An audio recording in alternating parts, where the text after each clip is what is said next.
Olá pessoal, tudo bem? Bem-vindos aqui ao nosso canal para mais um vídeo. Vídeo rápido, mas um vídeo que com certeza vai valer a pena você assisti-lo. O último vídeo que eu fiz uma defesa sobre a minha cosmovisão da Trindade e eu falei da revelação da pessoa do Pai, do Filho e do Espírito Santo.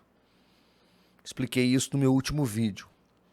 E aí eu citei alguns calvinistas, porque eu estava sendo acusado por um calvinista extremado de que a minha visão era negacionista em relação à Trindade.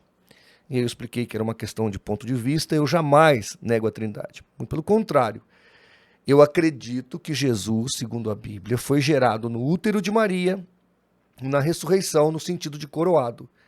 Nesses dois momentos ele foi gerado. Mas gerado fora do tempo, na eternidade, em algum momento ele não era Deus ou ele não existia, isso eu disse e repito, é doutrina ariana. Aí eu citei o senhor pastor batista, inclusive Iago Martins, que ele pensa como eu, neste aspecto. E aí mandaram um vídeo dele aqui, meu Deus do céu, classificando bebês de demônios, né? Coisa terrível. Então eu vou passar o vídeo dele aqui, vou explicar mais uma vez, porque essa pergunta ela é reincidente, sobre a questão da salvação de crianças. Então fique atento que com certeza o vídeo vai ser muito interessante. E no final eu vou ler aqui um desabafo de uma pessoa que eu nem sei se ela está ainda na igreja ou não, mas ela fala que o calvinismo fez café dela. E eu digo para você que está me assistindo, eu tenho falado, o calvinismo matou o evangelho na Europa, por várias questões. O próprio Augusto Nicodemos fala isso no livro que fizeram com a igreja. Quem quiser, leia o livro lá do Nicodemos, que ele assume essa culpa. Porque a coisa mais difícil é ver calvinistas assumindo culpas, né? Mas aí, no caso, como foi um trabalho técnico, o Nicodemos não teve como fugir à evidência de que a teologia liberal nasceu dentro do seio calvinismo. Não foi só teologia liberal, né? Foi maçonaria e tantas outras coisas. E eu, no caso, defendo que todo o iluminismo ele é uma reação ao calvinismo e não ao cristianismo bíblico. É importante entender essas questões. Então, assista aqui o nosso vídeo que com certeza vai ser bastante edificante para a sua vida. Quero deixar aqui um recado rápido. Neste mês de junho, nós vamos sortear 2 Bíblias apologéticas. Por que a Bíblia não está aqui? Porque eu vou comprar na editora e já vou mandar para a tua casa. O sorteado vai receber direto da editora. Eu vou botar o endereço do sorteado e vou mandar direto na casa dele. Assim eu evito de 2 correios.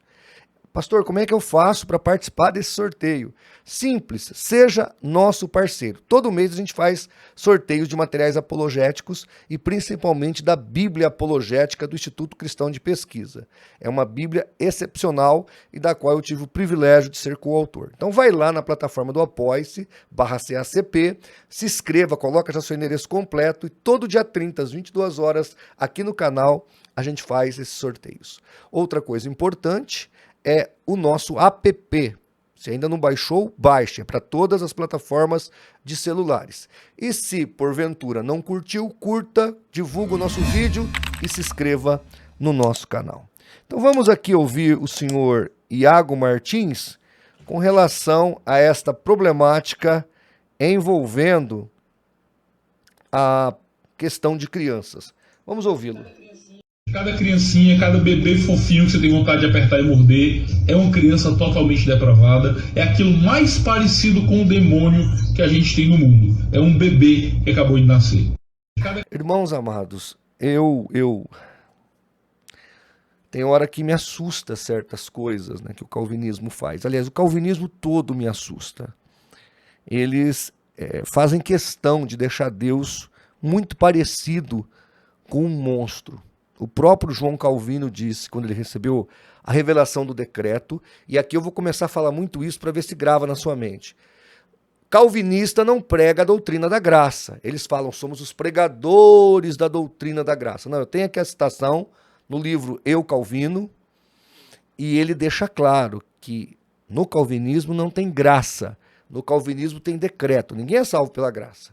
Ninguém é salvo pelo favor imerecido. Inclusive a própria cruz, ela é apenas um complemento do que já havia decretado ali. Jesus não morreu para salvar alguém. Jesus morreu por aqueles que já estavam salvos, decretados antes da fundação do mundo. Essa é a doutrina calvinista. E eles dizem que isso não é fatalismo. Então o próprio João Calvino, quando ele recebeu essa falsa revelação, que veio lá de Agostinho, ele, quando teve esse impacto revelacional, ele disse, o decreto é horrível. Por quê? Porque no calvinismo não tem graça. Como disse alguns teóricos do arminianismo, no calvinismo é só lá sortes, não tem só lá graça, é só lá sortes. Se você tiver a sorte de ter sido um eleito, beleza para você, bom para você. Isso se a graça não evanescer. Se o doutor Augusto Nicodemos tem dúvida se ele vai permanecer firme até o último dia da sua salvação, você imagina o resto dos pecadores, né? Então o negócio é complicado. Vamos aqui analisar, eu não vou nem entrar no mérito, porque o calvinista, quando eu pego um corte de vídeo assim, ele vem com o seguinte argumento, o calvinista é cheio disso, é igualzinho seita. Quando eu pego uma citação da Ellen White, por exemplo, ou do Joseph Smith, ou do Rutherford, o cara da seita vem, não, tirou do contexto. É sempre assim, é a mesma conversa fiada, não tem nada fora do contexto. Isso que o Iago Martins falou é 1000% calvinístico. 1000. Não é 10, nem 20, nem 30, é 1000. É 1000. Tá? Mas vamos lá, sobre essa questão. É verdade que todos nascem debaixo do pecado? Obviamente. Efésios capítulo 2. Todos estavam mortos em delitos e pecados. Todos. Desde a criancinha recém-nascida até o idoso. Todos estão sob o pecado. Ponto. Isso é doutrina bíblica. Ninguém aqui está discutindo isso. Todos estão caídos. Todos somos depravados. Agora, chamar uma criança de demônio é só numa mente depravada e realmente caída para falar uma coisa dessa. E por quê? Mateus 19:14. O Senhor Jesus olha para as crianças que estavam brincando no pátio, inclusive pega uma no colo e fala assim, quem não for como uma destas crianças não pode entrar no reino dos céus. Porque dos tais é o reino dos céus. Então Jesus deixa claro, dos tais quem? Quem é igual a criança? Não, as crianças. Literalmente as crianças. Dos tais, das crianças, é o reino dos céus. E eu e você temos que ser singelo e puro de coração como uma criança se a gente quer ir para o céu. Não foi Pelágio que ensinou isso. Não foi Armínio, não foi Wesley. Foi Jesus Cristo, autor e consumador da nossa fé. Jesus Cristo. É Ele. Foi Ele que disse isso. Então, as crianças não são imputáveis desse destino cruel da queda, que é a condenação eterna. Porque Jesus está falando que elas são salvas. Tá? O Senhor Jesus está corroborando isso dentro de um contexto até veterotestamentário. Porque o próprio Davi disse, quando morreu seu filho, seu bebê, eu irei a ela, porém ela não voltará para mim. Então, tanto na teologia judaica, veterotestamentária, quanto no Novo Testamento, na boca do Senhor Jesus, dos tais é o reino dos céus, ou o reino de Deus. Aí tem um texto muito mais contundente do que esses demais, e aqui deixa eu te dar só um paralelo. Quando Jesus olha para aquelas crianças que estão brincando no pátio, chama uma no seu colo, pega uma no seu colo e fala que dos tais é o reino dos céus, lá em João 8,44, o pai dessas crianças, Jesus chama de filhos do diabo. Então veja, aquelas crianças tinham por pais filhos do diabo, mas elas, dos tais, eram o reino dos céus. Porque criança não tem consciência de pecado, nem como crer ou descrer no que ele não entende. Então Deus não imputa. A nossa lei Nosso Código Penal copiou isso da lei de Moisés. Agora, se não vejam comigo, Romanos 7:9. Eu quero que você preste atenção no texto. Paulo não está negando que todos nascem sob o pecado, como ele falou lá em Efésios 2. Não. Mas ele está deixando claro que o pecado sobre as crianças não é imputado. Se não, leia comigo. Outrora, sem a lei, eu vivia. Mas, sobrevindo o preceito, presta atenção nesta palavra agora, reviveu o pecado e eu morri. Agora, se você quiser saber quem é Paulo, eu estou pondo aí na tela. Ele era benjamita, nascido sob a lei e educado sob os pés de Gamaliel. Então, quando que Paulo estava sem lei? Se ele viveu toda a sua vida sob a lei, nasceu sob a lei, foi educado sob a lei, se tornou mestre sob a lei, aos pés de Gamaliel. Então, o texto está falando do tempo que ele vivia sem a lei, ou seja, ele era criança, inocente, sem consciência. Então, enquanto ele estava sem consciência, a lei e a força do pecado estava sem eficiência ou sem efetividade na sua vida espiritual. Quando ele entendeu as coisas, reviveu nele o pecado e ele morreu, porque ele estava vivo, porque não era imputado o pecado, na sua idade de inocência.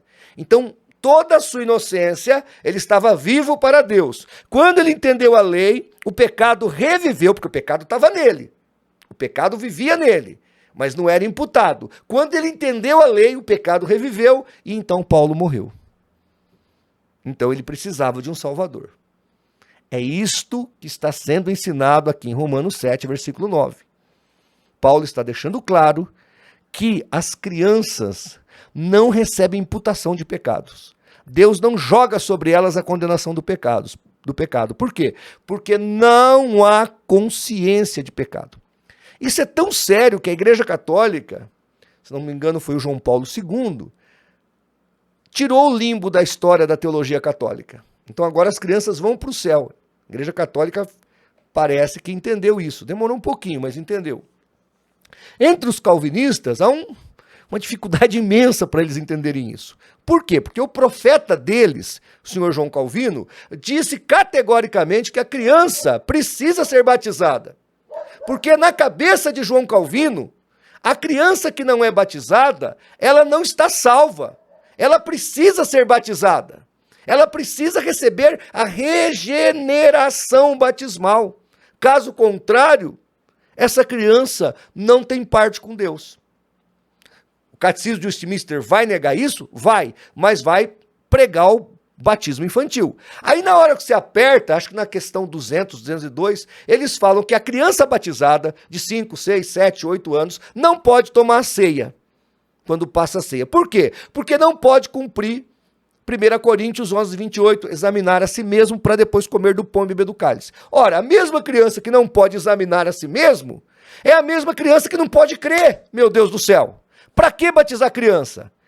Qual é a verdade do fato? É a sombra do calvinismo. Eles não têm coragem de assumir isso, que foi um erro do Calvino.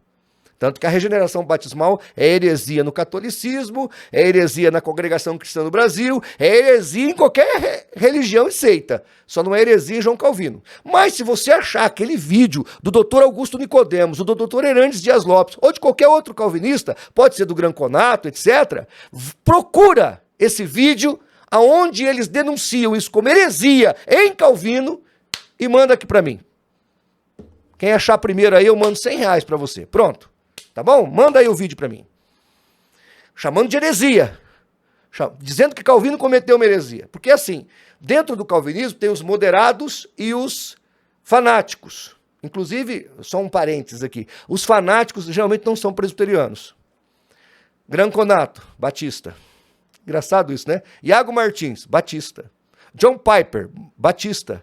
John MacArthur, batista. Então, os fanáticos, os lunáticos, parece que são sempre batistas. Os presbiterianos são mais equilibrados. É engraçado isso, né? Mas voltando aqui à questão, então, o calvinista equilibrado, né, como disse aqui o professor Tourinho, que ele é equilibrado, não vi os vídeos dele, diz que discorda piamente do Marcos Granconato. Não vi os vídeos dele chamando as heresias do Marcos Granconato de heresias. Não vi. Nem refutando, como ele fez comigo. Não vi. Talvez alguém viu aí, pode me mostrar. Mas o que acontece no calvinismo? O calvinista moderado, quando o calvinista fanático, fatalista, dá uma dessa aí, que Deus derrubou as torres gêmeas, que criancinha é demônio, e que tudo está predestinado mesmo, você não tem livre-arbítrio para nada, é Deus que é autor do pecado. O calvinista, ó, o moderado. Malemar, se refutar, refuta a ideia, mas não cita o falso profeta calvinista. Ó, quietinho, boquinha miúda. É igual o Rodrigo Silva e Leandro Quadros, eles discordam em vários pontos. Eu já fiz vídeo aqui sobre isso, mas um não cita o outro. Igualzinho Seita, irmãos. E aí também tem os muçulmanos. Os muçulmanos também é engraçado. Tem o muçulmano moderado e o muçulmano fanático. Quando o muçulmano fanático mata alguém, o moderado alerta. Cuidado, ele vai te matar. Mas você não ouve o moderado refutando o fanático. É sempre assim, gente. É sempre assim. Ah, nós não aceitamos o fatalismo. Beleza. Então refuta aí os caras que são fatalistas. Aí ninguém fala nada. Aí você tem que ouvir isso aqui, ó. Isso aqui, gente, ó. Isso aqui é que eu recebo o tempo todo aqui. Por isso que eu tenho falado desse assunto. Olha o que esse coitado escreveu. O calvinismo é um tapa na cara do evangelho. Essa filosofia maldita, é ele que está falando. Essa filosofia maldita quase destruiu a minha fé quando eu era um novo convertido. Eu não entendo alguém que defende um ensinamento que vem de um bispo católico chamado Agostinho de Hipona. Engraçado é que os reformadores se julgam os maiores conhecedores da Bíblia e acabam caindo em um ensinamento herético. Não foi Calvino que inventou essa doutrina, mas sim Agostinho de Hipona, um santo adorado e venerado pela Igreja Romana. Os reformadores saíram da Igreja Católica, mas a Igreja Católica nunca saiu de dentro deles. Isso aí, gente, não é de todo equivocado da parte desse irmão aqui, não. É verdade. O Calvino disse que Maria é a mãe de Deus e foi sempre virgem. Armínio, Wesley e tantos outros criam na virgindade perpétua de Maria. Veja, o Calvino vai um pouquinho além, né? Eles, o Íglio, diziam, e Lutero, que Maria era mãe de Deus. Maria era mãe de Deus, olha só. Eu acredito que a maior parte da primeira leva de reformadores, nem membros das nossas igrejas eles seriam, porque eles não aceitariam o catecismo de fé das nossas igrejas. Porque eles eram muito envolvidos com os católicos. Tanto que eles nunca negaram o batismo católico.